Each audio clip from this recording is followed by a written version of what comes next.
chị coi cái thằng cây xăng số 7 đó là đây ra cái câu nước đây, vinh chấn động nè, vinh nước đây, rồi nó đang dọn đây, chính là cái thằng cây xăng số 7 nhà nước này đây.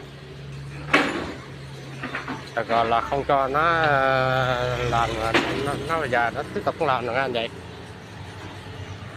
Chính là cái thằng chó này đây, đó đây là cái thằng cây xăng nhà nước số 7 này đây.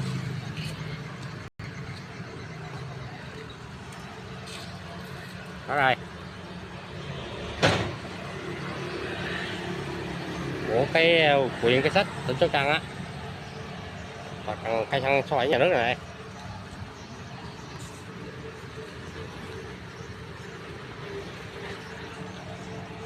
Đất này đó tính cốc đất nè,